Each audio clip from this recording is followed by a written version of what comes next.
The laughter stopped the moment she spoke. Just two words, calm, quiet, and sharp enough to silence a room full of warriors. Iron Widow. And with that, the Admiral's glass slipped from his hand and shattered against the floor. Before I tell you what happened next, tell me in the comments where you're watching from. I love knowing who's listening to these stories of silent courage.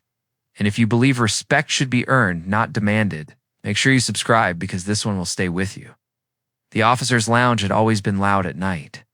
Whiskey on the breath, medals catching yellow light, stories flowing like old songs no one dared to question.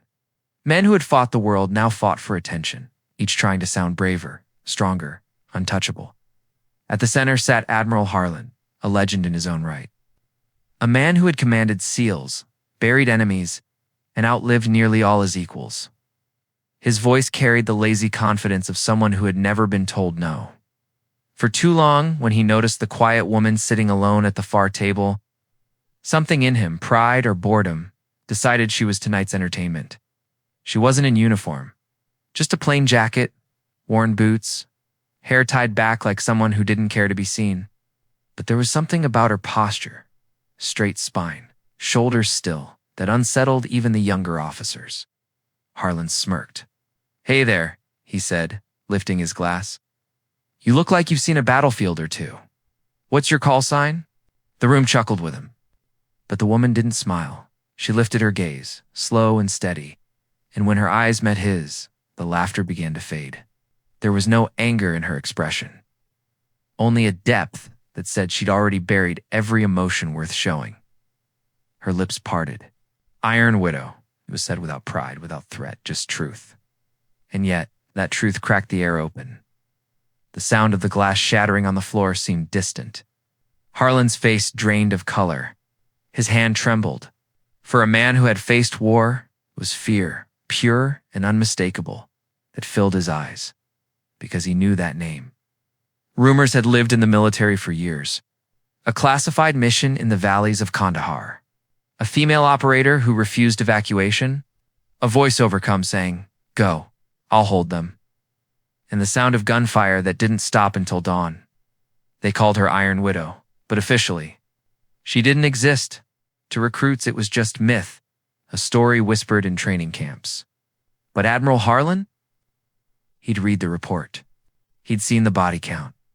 He knew what really happened. And now that ghost stood in front of him, breathing. Whispers spread like smoke. "Sir, is she really?" Another voice trembling. Iron Widow was KIA, wasn't she? No one dared move. The younger officers who moments ago laughed now watched in reverent silence. Harlan tried to speak, but his throat failed him. "I thought you were dead," he finally whispered. Her eyes softened just enough to reveal the faintest trace of sorrow. "I was," she said quietly. "But some debts don't let you stay buried." It was not a threat. It was a confession and a warning. The truth was cruel. Harlan remembered the operation. A joint task force pinned down in a valley, surrounded. The extraction bird was overloaded. One of his orders, cold, necessary, had been to lift off before. Everyone was aboard. She'd been left behind with 5 wounded men. No one expected survivors. But hours later, when reinforcements arrived, they found her bleeding, half conscious.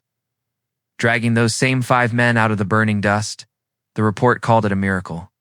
But the cost had been silence, classified, erased, buried. And now she was here not to accuse, not to boast, just to exist, quietly. In the same room as the man who once decided she wasn't worth the wait on his helicopter, the silence pressed on every soul in the room. One of the younger officers, barely out of training, finally asked, "Ma'am, why did you do it? Why stay?" She looked at him. Her voice was soft, steady. "Because leaving would have meant living with their screams. Some people call it bravery. I call it remembering who you swore to be." No one breathed. Then she added, "Honor doesn't die when you're left behind. It dies when you walk away." That was the first iconic line of the night, one that would echo in the hearts of everyone who heard it. Harlan bowed his head. His authority, his medals, his titles, None of it could shield him from the truth standing before him. And then, slowly, he stood. For the first time in years, the laughter was gone from his face.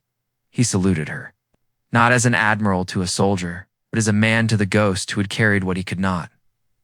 Around the room, veterans followed one by one, rising in silence.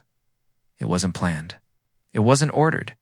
It was reverence, raw and wordless, because sometimes the loudest respect is given in silence. She didn't smile. She didn't cry. She simply nodded once and turned to leave. At the door, she paused.